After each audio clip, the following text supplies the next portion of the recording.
We pretty much cut across the board, whether it was police and fire, community centers, parks and recreation, public communications.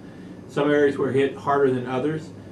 Public safety, police and fire, parks and recreation took the bulk of the hits. We actually had to lay people off. We are projected to close community centers at the end of the first quarter, which will be the end of this March, unless there is a widespread community effort to help fund those community centers. Things that they're considering, I know people are talking a lot about the potholes that are all over our city. I know I personally get really tired of having to deal with this. I know that, you know, I personally think it might be our government's primary function to provide a good infrastructure, and that seems to be something that's on the chopping block. Colorado Springs is somewhat unique in the state of Colorado for major cities. We're dependent 55% of the general fund on sales tax revenue.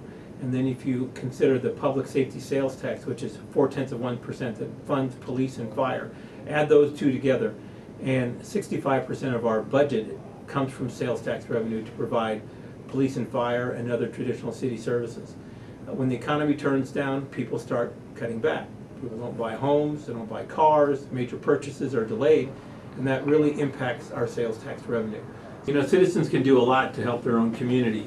We have historically had a great participation level of citizens in Colorado Springs volunteering, whether it's in our police department, parks and recreation department, and that's where they can make a big difference. If they want to work with parks and recreation, adopt a park.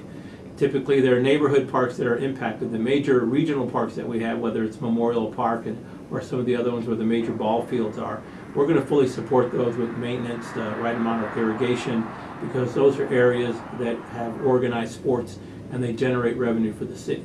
And you can volunteer in a lot of other different areas throughout our community, and of course monetary contributions will be appreciated, especially in the community center.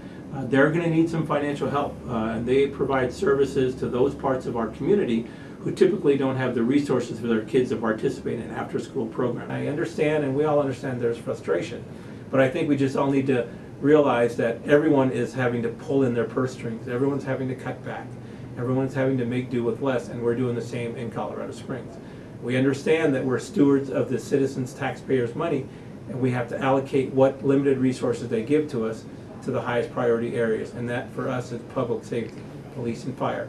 Everyone needs to be safe, needs to feel safe in their city so they can go about and enjoy the things that they want to enjoy.